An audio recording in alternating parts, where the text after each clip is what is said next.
안녕하세요. 커피앤톡입니다. 오늘도 와주셔서 감사드리고요. 바로 사연 읽어보겠습니다. 안녕하세요. 저는 60대 후반의 여성입니다. 흔히 불쌍하거나 인생을 살면서 어려움을 많이 겪은 사람을 보면 삶이 기구하다는 말을 하잖아요. 저는 살면서 인생이 기구하다는 말을 많이 들으며 살아왔던 것 같아요. 어릴 적에는 아버지 손에 자라면서 경제적으로 어려움을 겪으며 남의 논바디를 대신해 주면서 돈을 벌어야 했고, 결혼을 하고 난 후에는 사랑하는 사람을 둘이나 떠나보내야 했죠. 사실 저에게는 아들 한 명과 마음속에 묻게 된 딸이 한 명 있어요. 힘든 상황 속에 잡초처럼 자라서 사랑하는 사람을 만나 자식들을 낳게 되었을 때는 신이 이제 행복한 일만 주시려는구나 하는 생각을 했었죠. 그러나 행복하고 인생의 즐거움을 깨달은 시간은 정확히 둘째 아이가 2살이 되었을 때까지였어요. 왜냐하면 저희 딸이 2살이 되던 해 가족끼리 공원에 피크닉을 가게 되었던 적이 있었는데, 그곳에서 아들과 함께 뛰어놀다가 갑자기 쓰러졌거든요. 딸은 급히 119의 도움으로 응급실에 실려가게 되었고, 그곳에서 심장질환이 생기게 된 것을 발견하게 되었어요. 당시 딸은 심장 이식이 필요한 상황이었고, 연명을 하기 위해서는 계속 병원에 입원해서 치료를 받아야 했죠. 병을 일찍 발견했다면 상황이 달랐겠지만, 저희 딸은 뒤늦게 발견을 한 상황이었어요. 엄마로서 미리 알아채지 못해서 정말 미안한 마음뿐이었죠. 그렇게 딸과 저는 병원 생활을 시작하게 되었고, 남편은 아들을 돌보면서 회사 일과 일용직까지 투잡을 뛰어야 했어요. 매달 내야 할 병원비가 어마어마했거든요. 게다가 아이가 입원을 하게 된 후 거의 1년이 지나가니 남편이 투잡을 하는 것만으로는 생활비에 병원비까지 도저히 감당이 안 되더라고요. 그래서 결국 집도 팔아서 반지하방으로 이사를 가게 되고, 저도 아이가 자고 있는 새벽에 해장국집에서 일을 해서 돈을 보탰어요. 남편이나 저나 몸은 정말 고되고 힘들었지만, 딸만 살 수 있다면 이렇게 힘든 일을 평생 해도 되겠다는 생각을 매일같이 했었어요. 그러나 하늘이 무심하게도 아이의 상태는 점점 심각해졌죠. 의사 선생님들은 상태가 심각해지자 하루라도 빨리 이식을 받을 수 있도록 기증 순서까지 올려가면서 연명 치료에 집중했어요. 그러나 많은 사람의 노력에도 기증자는 나타나지 않았고, 딸아이는 결국 심장 이식을 받지 못해 아들이 6살이 되던 해까지 버티다가 세상을 먼저 떠나게 되었죠. 그러나 문제는 이게 끝이 아니었어요.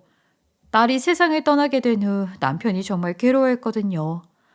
깊은 슬픔에 매일같이 술만 마셔댔어요. 이뿐만 아니라 딸이 그렇게 된 게 모두 제 탓이라며 원망을 하는 거예요. 정말 어이가 없고 황당한 얘기였지만, 그런 상황에서는 누구라도 붙잡고 원망하고 싶을 거니까 저는 슬퍼하는 남편을 달래주기 위해 많은 노력을 했어요. 여보, 오늘도 술 마시는 거야? 그렇게 빈속에 술만 마셔대면 속 버려. 내 딸은 저 세상에 홀로 가 있는데 내 속 버리는 게 대수야? 당신 슬프고 힘든 거 아는데, 당신이 이렇게 살면 하늘에 있는 우리 예지가 안 좋아해. 그리고 우리한테는 예준이도 있잖아. 아들도 힘들 텐데 부모인 우리가 신경 써줘야지. 이게 다 당신 때문이야. 병원에서 하루라도 빨리 알아챘으면 상황이 달라졌을 거라고 했잖아. 엄마가 되어서 왜 애가 아픈 것도 모르고 있어? 애가 아프다고 하거나 몸이 안 좋은 게 보이면 나도 당연히 병원부터 데리고 갔지. 그런데 멀쩡했잖아. 우리 딸 어떡해. 아직 혼자 두기에는 너무 어린데 예지가 저 멀리서 엄마 아빠를 얼마나 찾을 거냐고. 남편은 이렇게 매일같이 술에 잔뜩 취해서 잠들었어요. 항상 딸 이름을 애타게 부르면서 울부짖었죠. 그 모습을 보면서 저도 매일같이 가슴을 치며 엉엉 울 수밖에 없었어요. 그렇게 약 1년이라는 시간이 지났어요. 딸의 잃은 슬픔에 괴로워하며 매일 독한 술을 빈속에 마셔대던 남편은 결국 급성 간경화가 왔고 간이식을 받지 못한 채 세상을 떠났어요. 상황이 심각해지자 친척분들에게라도 간이식 적합 검사를 부탁해 보겠다고 했으나 남편은 그런 저를 말리더라고요. 본인은 혼자 있는 딸에게 갈 거라면서 저는 이 세상에 남아 아들을 잘 키워달라는 이야기를 말버릇처럼 했어요. 결국 그렇게 동네에서 유명한 딸바보였던 저희 남편도 세상을 떠나게 되었죠. 딸에 이어서 남편까지 떠나게 되니 저는 세상이 정말 비관적으로만 보이더라고요. 정말 인생이 허무하다는 생각도 들었죠.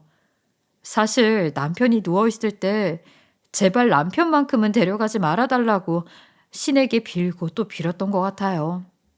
그러나 신은 저의 노력을 그리고 간절한 마음을 알아주지 않았죠. 딸도 데려가고 남편도 빼앗아가니 저는 살고 싶지 않았어요.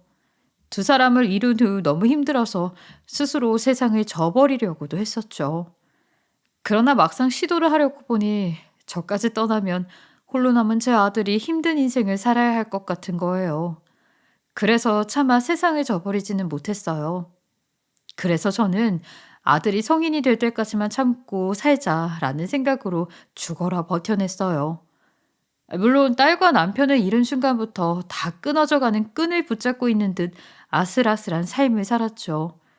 정신은 반쯤 놓고 살았고 항상 암울한 인생만 있을 것이라고 생각했어요. 그러나 아들은 이런 상황을 잘 알고 있어서 그런 것인지 항상 저에게 잘 보이려고 노력을 했어요. 한 번은 남편을 떠나보낸 후 밥도 못 먹고 방 안에 누워서 울기만 하던 때였어요. 어린 아들이 고사리 같은 손으로 밥을 차려왔더라고요. 엄마, 내가 밥 차려왔어. 이거 먹어. 밥? 네가 뭘 할 줄 안다고 밥을 차려와. 냉장고에 있는 거 꺼내서 가져왔어. 이걸로 비빔밥 먹어. 고추장이랑 참기름도 가지고 왔어. 고마워, 우리 아들. 아들은 가스불을 사용할 줄 모르니 냉장고에 있던 반찬들을 모조리 꺼내와 가지고 왔죠. 평소에 반찬이 남으면 비빔밥을 해줬더니 알아서 양푼에 밥을 퍼놓고 고추장에 참기름까지 가지고 왔더군요. 어린 아들이 엄마가 얼마나 걱정이 되었으면 밥까지 해서 가져올까 하는 생각에 눈물이 왈칵 쏟아졌어요. 그런 저는 아들을 붙잡고 엉엉 울었던 것 같아요. 이날 이후 저는 목숨줄을 잘 부여잡고 끝까지 살아보기로 다짐했죠. 그래도 마음가짐에 따라 세상이 달라 보인다더니 열심히 살기 위해 노력을 하니까 행복한 순간도 있더라고요. 제 아들은 공부를 너무 잘해서 항상 전교 1등에서 5등 안에 들었고 마을 사람들은 다 효자라고 할 정도로 저에게 참 잘했어요. 덕분에 저는 웃는 날이 많아졌죠. 그렇게 세월이 지나 저희 아들은 어엿한 직장인이 되었어요. 원래 제 아들은 변호사가 되겠다면서 법 공부를 했었죠. 그러나 법 공부가 워낙 시간이 많이 필요하고 돈도 많이 들어가니 나름대로 생각이 많았나 봐요. 제가 뒷바라지 하기에 경제적으로 여유롭지 않다는 것을 알고 있어서 그런지 대학교를 졸업하자마자 변호사 시험은 포기하고 대기업 법무팀에 들어가 일을 하겠다는 말을 하더군요. 물론 저는 할 수 있는 데까지 뒷바라지를 해주고 싶었어요. 이전에 남편과 아들을 잘 키우겠다는 약속을 했던 것도 있었고 하늘에 있는 예지가 본인 몫까지 오빠에게 투자를 했으면 하는 생각을 하고 있을 것 같았거든요. 그래서 변호사 시험이냐 대기업 입사냐 고민하고 있는 아들을 설득하고자 노력을 많이 했어요. 아들, 엄마가 너 변호사 될 때까지 뒷바라지 해줄 수 있어. 그러니까 네 꿈 포기하지 말고 원래 계획대로 변호사 시험 준비하자. 우리 집 먹고 살기도 바쁜데 어떻게 변호사 시험 뒷바라지를 해주겠다는 거야. 변호사 아니어도 법 관련 직업은 많아. 그리고 대기업 법무팀에만 들어가면 월급도 많이 받고 안정적으로 살 수 있어. 아유, 아들, 돈 걱정은 안 해도 돼.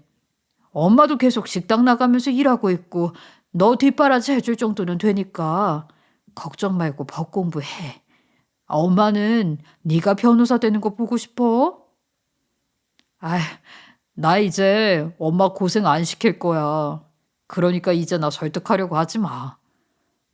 저는 끝까지 아들의 마음을 돌려놓고자 노력했지만 결국에는 실패했어요. 착한 제 아들은 이제 저를 고생시키지 않을 거라면서 굳굳이 대기업에 들어가게 되었죠. 그래도 아들은 항상 입버릇처럼 본인은 행복하다고 이야기를 했어요. 자기 죄내인 것인지 아니면 정말로 행복한 것인지는 모르겠지만 항상 변호사가 아니더라도 일하는 게 재미있고 즐겁다고 하더라고요. 그래도 아들이 꿈꿔왔던 변호사를 포기했다고 해서 주저앉아 있거나 하지 않고 즐겁게 살려고 노력하니까 다행이다 싶었죠. 그렇게 아들이 대기업 법무팀에 입사한 지 3년이 지났을 때였어요. 어느 날 퇴근하고 집에 들어오더니 결혼할 사람이 생겼다면서 소개를 시키고 싶다고 이야기를 꺼내더군요. 사실 저는 아들에게 여자친구가 있는 줄 몰랐기에 깜짝 놀랐어요. 그래서 처음에는 장난치는 건가 하는 생각도 했었어요. 그런데 정말로 주말이 되자마자 본인이 만나는 사람이라며 여자 한 명을 데리고 오더라고요. 안녕하세요, 어머니. 저는 이주영이라고 합니다. 그래요. 어서 들어와요. 그나저나 내가 우리 아들한테 들은 게 없어서. 저는 오빠랑 같은 회사에서 비서일하고 있어요. 그리고 한 살 어리고요. 아이고, 그래요? 어쩐지 예쁘게 생겼다 했어요. 아들이 데리고 온 여자는 한눈에 봐도 착해 보였고 집에서 사랑에 가득 받고 자란 듯 보였어요. 그래서 처음에는 어렸을 적 받은 상처 같은 것은 없을 것이라고 생각했죠. 그러나 막상 이야기를 들어보니 아들이 데리고 온 여자도 홀어머니 밑에서 자랐고 어릴 적에 친오빠를 먼저 떠나보냈다고 했어요. 그 이야기를 듣고 있는데 뭔가 동병상련의 기분이 느껴졌어요. 아무래도 저희 아들도 상황이 비슷해서 그런지 데리고 온 여자랑 잘 통했던 것 같아요. 두 사람을 같이 앉혀놓으니 잘 어울리기도 했고 서로 상황이 비슷하니까 의지하면서 잘 살 수 있겠다 싶더라고요. 그래서 반대 없이 바로 결혼 허락을 하게 되었죠. 그렇게 저희 아들은 결혼을 하게 되어 한 가정의 가장이 되었어요. 아들은 며느리와 결혼을 해서 집을 나가게 되었지만 그렇다고 해서 혼자 사는 게 외롭거나 힘들지는 않았죠. 아들은 평소와 똑같이 때 되면 용돈을 보내왔고 시간이 날 때마다 며느리와 함께 집에 찾아왔어요. 그리고 평소 사돈과 친하게 지내다 보니 자연스럽게 외로움도 사라지게 되더군요. 원래 사돈끼리는 어려운 존재라고 해서 잘 만나지 않는다고 하지만 저희 집은 많이 달랐어요. 서로 상황이 비슷해서 그런가 상견례 때부터 뭔가 잘 통한다는 생각이 있었죠. 무엇보다 나이도 저랑 똑같아서 아들 부부보다 훨씬 더 친하게 지낼 수 있었어요. 게다가 사돈이 20분 거리 옆 동네에 살고 있어서 그런지 자주 만나서 말동무도 하고 여행도 다니면서 사니까 외로움을 느낄 틈이 없더라고요. 그리고 저희 며느리는 정말 착했어요. 매주 저에게 찾아와 말동무도 해주고 맛있는 것도 해주면서 모녀처럼 잘 지냈죠. 평소 회사 일 때문에 바쁜 것을 아니까 명절이 아니면 오지 말라고 하는데도 꿋꿋이 와서 저랑 있으려고 하더라고요. 어머니, 예쁜 며느리 왔어요. 주영아, 너 지금 한창 일할 시간 아니야? 여긴 또 왜 왔어?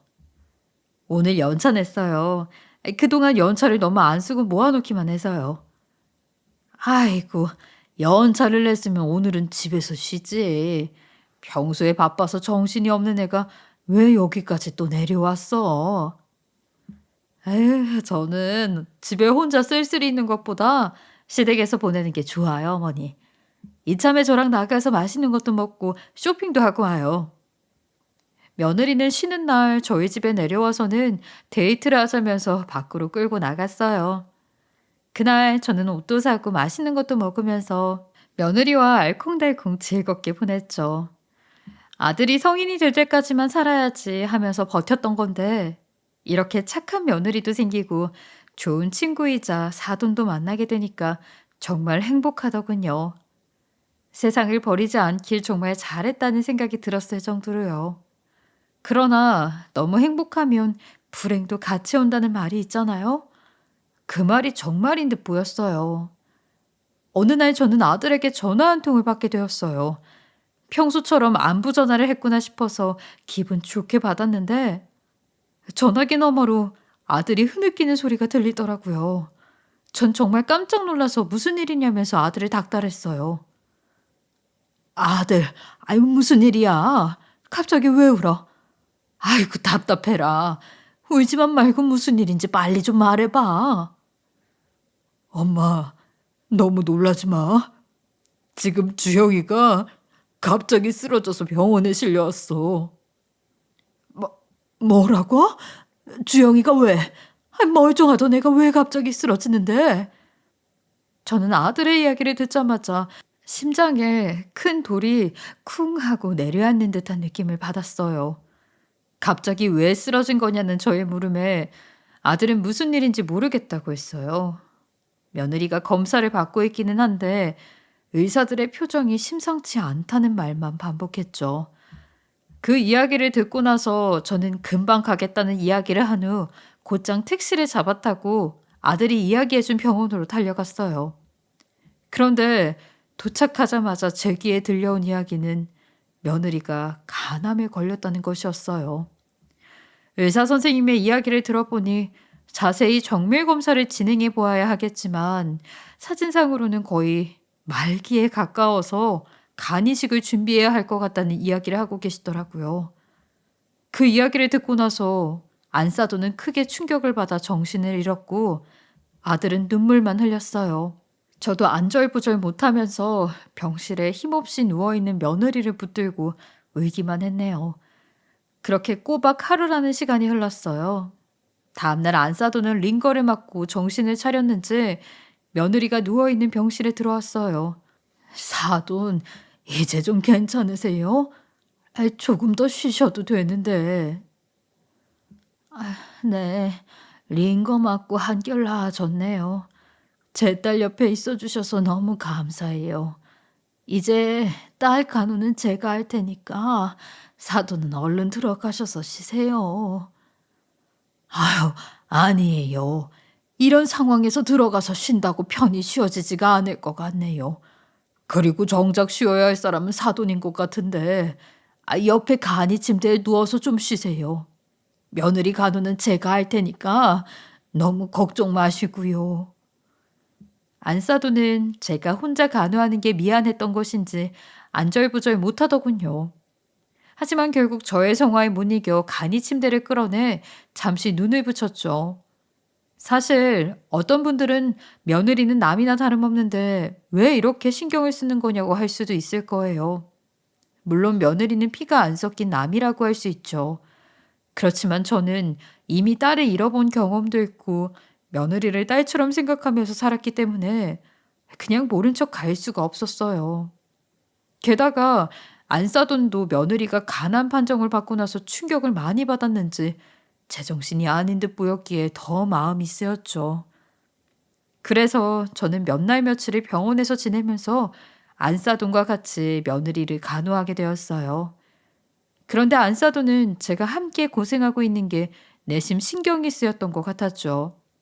어느 날 갑자기 같이 점심을 먹고 있다가 뜬금없이 이런 제안을 하더라고요.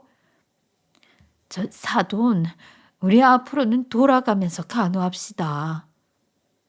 왜요? 제가 옆에 있는 게 불편하세요? 아니, 그런 게 아니라 한 사람 병간하는데 매일 두 사람이 같이 붙어 있을 필요가 없잖아요.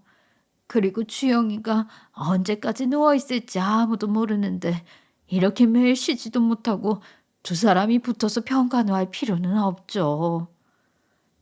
아이, 뭐 그렇긴 하네요. 네. 지금 사돈 엄청 피곤해 보여요. 눈도 충혈되고 입술도 트고 좀 쉬다 오셔야 할 것 같아요. 그러니까 이거 드시고 집에 가셔서 눈 좀 붙이고 오세요.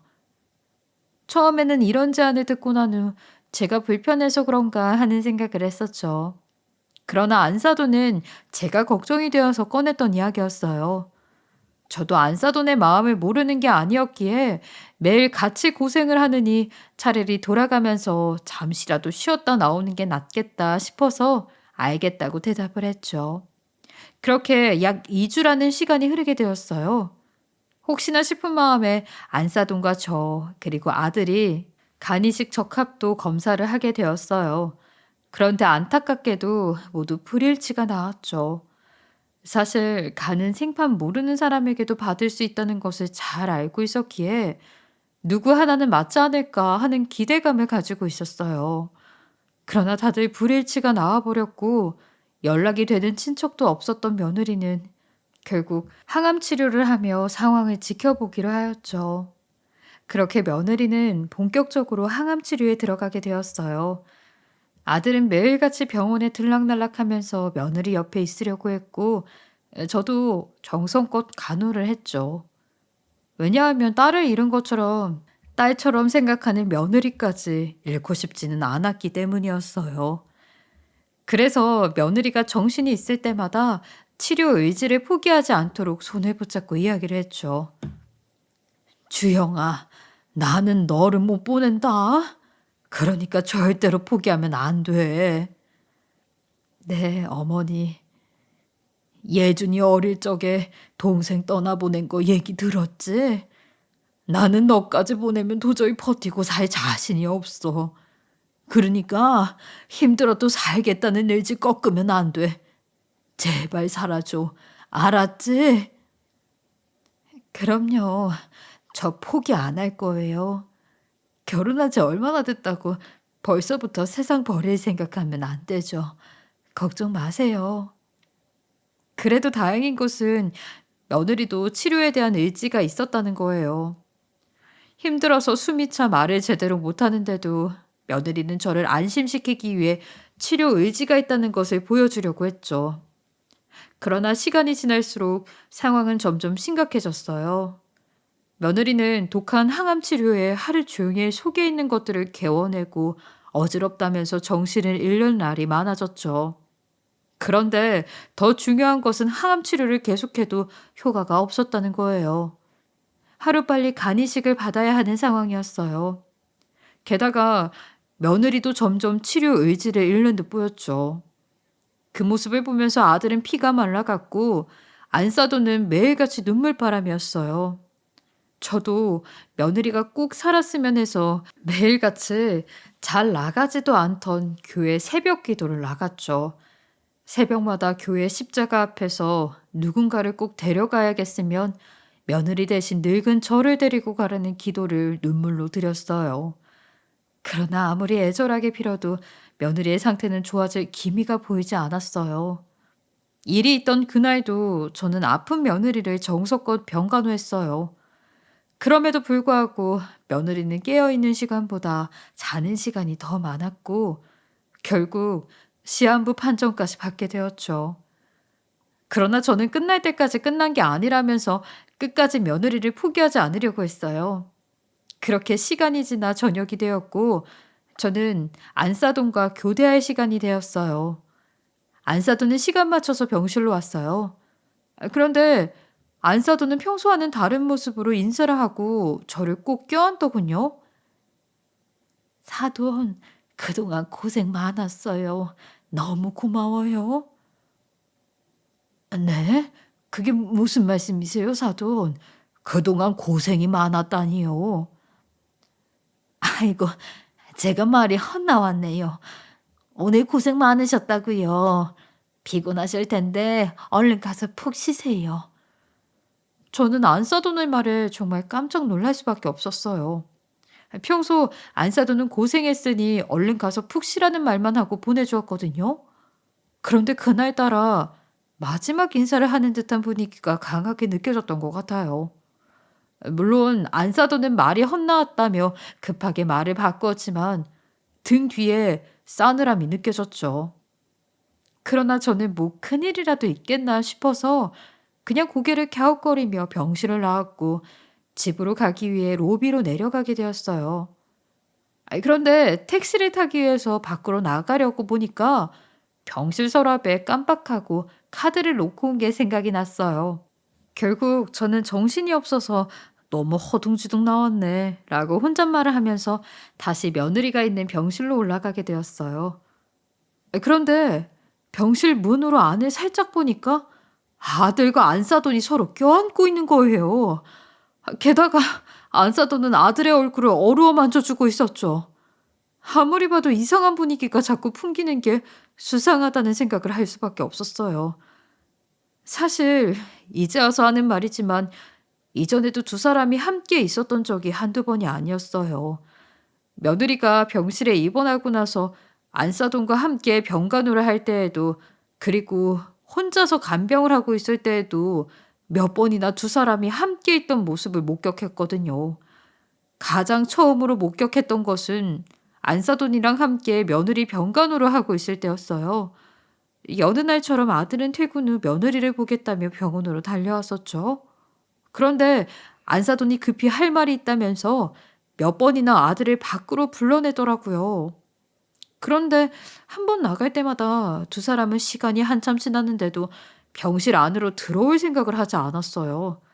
결국 저는 어디 있나 찾아보기도 하고 자판기에 음료수를 뽑아 먹을 겸 해서 휴게실에 찾아가게 되었죠. 그런데 그날도 아들과 안사돈은 휴게실에서 서로 껴안고 이상한 분위기를 풍기고 있었어요. 그날 저는 굉장히 남사스러운 모습에 다가가서 뭐 하는 짓이냐 화를 내며 떼어놓으려고 하다가 그냥 못 본 척하고 병실로 들어가게 되었죠.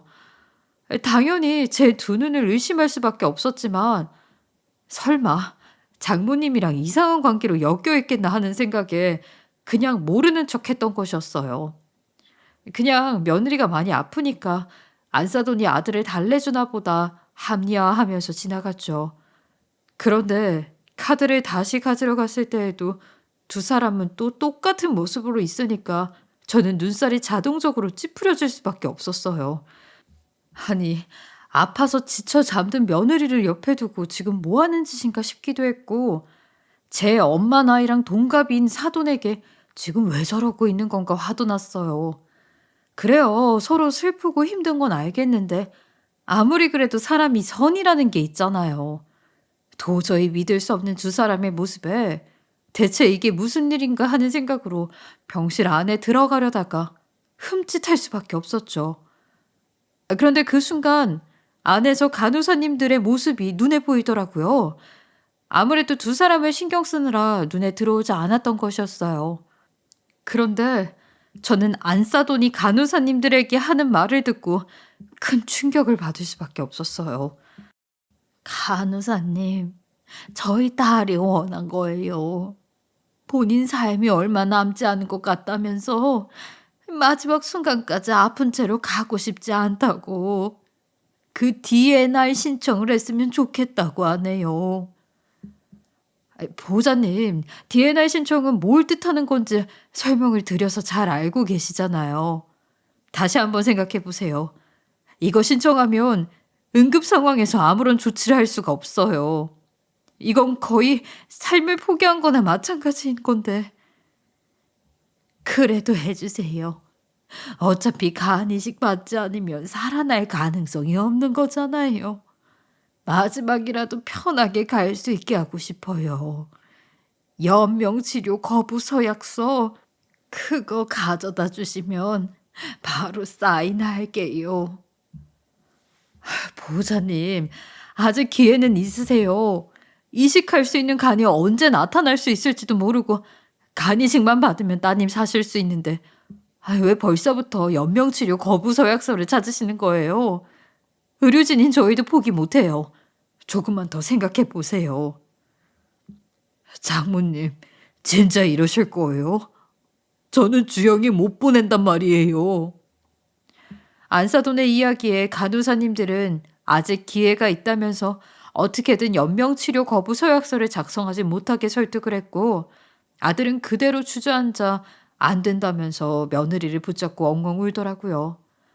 그리고 그런 아들을 보면서 안사돈은 우리 이러지 않기로 하지 않았냐며 달래주기 바빴죠.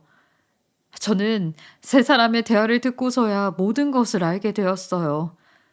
안사돈이 왜 저에게 이상한 분위기의 이야기를 꺼냈는지, 아들과 대화를 하겠다면서 왜 자꾸만 병실 밖으로 나갔는지, 그리고 두 사람이 왜 껴안고 있었는지 말이에요. 아들과 안사돈의 모습에 결국 연명치료 거부 서약서에 대해서 설명을 하고 있던 간호사님들도 눈물을 흘리면서 자리에 주저앉아 버렸죠. 사실 며느리는 아픈 와중에도 간호사님들과 친밀하게 지내려고 노력을 많이 했거든요. 워낙 착한 아이이다 보니 맛있는 게 생기면 가장 먼저 간호사님들에게 가져다 주고 평소 뜨개질하는 게 취미였는데 항암 치료 초반에는 수세미 같은 것을 만들어서 선물도 하고 그랬어요. 그래서인지 간호사님들은 본인들에게도 귀한 환자라면서 며느리를 더 신경 써주셨고, 안사돈이 연명치료 거부 서약서를 이야기했을 때 어떻게든 설득을 하려고 했던 듯 싶었죠. 저는 모든 이야기를 듣고 난 후 덜덜 떨리는 손으로 문을 열고 들어갔어요. 안사돈, 이게 대체 무슨 소리예요? 연명치료 거부 서약서라니요. 그걸 하려고 오늘 저에게 그동안 수고했다며 고맙다는 얘기를 한 거예요? 사돈, 집에 가신 거 아니었어요? 미리 말씀 못 드려 죄송해요. 사돈한테는 차마 입이 떨어지지 않았어요. 사돈 처녀 일도 있고 저희 딸을 애지중지 챙기시는 것도 아니까 그래서 더 얘기를 못 꺼내겠더라고요. 그래서 김서방이 따로 얘기를 하기로 했는데 아무리 그래도 그렇죠. 저한테는 얘기를 해 주셨어야죠. 우리가 어떤 사돈인데 주영이가 저한테는 어떤 며느리인데 그런 중요한 일을 제가 모르고 있다는 게 말이 되나요? 죄송해요, 사돈. 저의 말에 결국 안사돈도 참고 있던 눈물을 터뜨렸고 힘이 없어 말을 제대로 하지 못하고 있던 며느리도 소리 없이 눈물을 흘렸죠. 그날 며느리의 병실은 눈물바다가 따로 없었어요. 전 누워있는 며느리를 붙잡고 간절하게 이야기를 했어요. 주영아, 아직은 기회가 있어. 너 정말 힘들다는 거 알고 있지만 우리 조금만 더 버텨보자. 우리 그러기로 했잖아. 그 연명치료 거부 서약서는 절대 안 된다. 어? 그래 여보, 이건 아니잖아.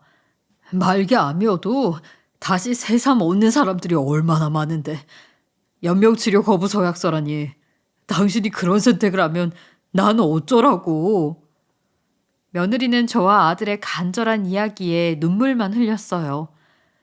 그래도 저는 포기하지 않고 며느리를 설득하려고 했어요. 말기 암이지만 어떤 기회가 올지 모른다고. 아직 젊으니까 버틸 수 있는 힘이 있을 거라는 말을 계속해서 했어요. 그러면서 조금만 더 기다려보고 그래도 안 되겠으면 그때 가서 결정하자고 했죠. 그러나 안사돈은 저와 아들 옆에 다가와 이미 결정된 일이라면서 그만하자는 말을 꺼내더군요. 그리고는 밖에 나가서 이야기를 좀 하자고 했어요. 그렇게 저는 눈물 콧물 다 흘리면서 안사돈을 따라 나섰어요. 그런데 안사돈은 오히려 저를 설득하더라고요. 사돈, 우리 그만합시다. 주영이가 항암 치료가 너무 힘들고 효과가 없으니까 그만하고 싶다고 했어요. 그리고 어떤 위기가 올지 모르는 상황이니까 그럴 때 몸 만신창이가 되어서 가는 것보다 편안하게 가고 싶다고 하더라고요. 아무리 그래도 그렇죠. 이렇게 젊고 예쁜 애를 왜 허망하게 보낼 생각을 하세요? 처음에는 저도 그렇게 생각했죠. 그래서 안 된다고 설득해 보려고도 했어요. 그런데 주영이 뜻이 너무 확고했어요. 사돈, 우리 이러지 말아요. 주영이 살려야 되잖아요. 사실 주영이는 사돈이랑 김서방을 먼저 걱정하더라고요. 그래서 더 서약서를 작성하려고 했던 것 같아요. 그게 무슨 말씀이세요? 본인이 그 만신창이가 되어가는 것도 싫지만 마음 정리 없이 한순간에 자신을 떠나보내면 힘들어할 두 사람이 걱정된다고 했어요. 그래서 서약서 써서 미리 마음 정리를 했으면 했고요. 저는 안사돈의 이야기를 듣고 정말 휴게실이 떠나가라 펑펑 울 수밖에 없었어요. 그러나 아무리 두 모녀의 뜻이 그렇다고 해도 저는 인정을 할 수 없었어요. 그건 저희 아들도 마찬가지였죠. 그래서 어떻게든 설득하려고 했던 것 같아요. 안사돈에게 연명치료 거부 서약서를 작성하게 되면 며느리의 치료 의지가 꺾이는 것은 물론이고 저희 아들은 거의 죽는 삶이나 다름없어진다고 제발 쓰지 말아달라고 했죠. 결국 계속된 저의 설득에 안사돈은 알겠다면서 조금 더 지켜보기로 했고 며느리도 고개를 끄덕였어요. 덕분에 연명치료 거부 서약서 작성은 없던 일이 되었고 며느리는 다시 포기하지 않고 항암 치료를 시작하게 되었죠. 물론 호스피스 병동에 대한 이야기가 나올 정도로 상황은 좋지 않았어요. 그래도 저는 끝까지 붙들어 두려고 했죠. 매일같이 교회에 나아가 새벽 기도를 했고 하루도 빠짐없이 병실에 찾아가 며느리의 병간호를 했어요. 그렇게 약 2달이라는 시간이 흐르게 되었어요. 며느리는 점점 지쳐가기 시작했고 의사 선생님께서는 상황이 심각해지자 더 이상 항암도 효과가 없을 것 같다면서 가족들과 마지막 시간을 보내는 게 어떻겠냐는 말씀까지 하셨어요. 그러나 위기일 때 기회가 온다는 말도 있잖아요. 정말 간절하게 빌고 또 빌었더니 그제야 하늘이 소원을 들어주신 것인지 천신만고 끝에 며느리에게 맞는 간 기증자가 나타났다는 소식을 듣게 되었죠. 축하합니다. 이주영 환자분께 딱 맞는 간 기증자가 나타났어요. 네? 그게 정말인가요? 그럼 제 안에 살 수 있는 거 맞죠? 네, 바로 수술 준비할 테니까 환자분께서는 마음에 준비하시고 가족들은 힘내시라고 수술 잘 될 거니까 걱정하지 말라고 말씀해 주세요.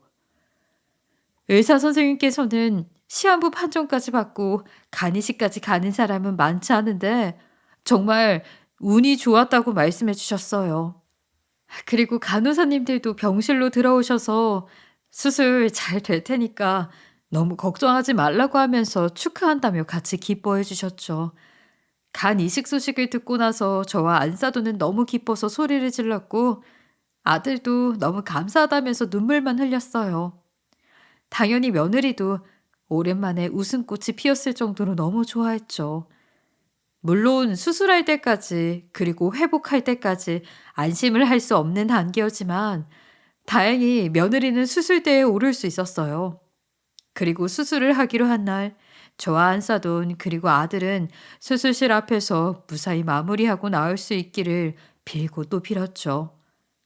그래서인지 며느리는 다행히 이식 부작용 없이 건강을 회복할 수 있었어요.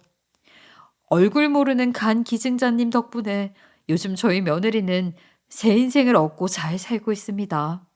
가끔씩 며느리는 본인을 살려주신 간 기증자님과 가족분께 감사 인사라도 드리고 싶다고 이야기를 하지만 알아보니까 법적으로 기증자나 기증자 가족과 만나는 건 불가능하다고 하더라고요.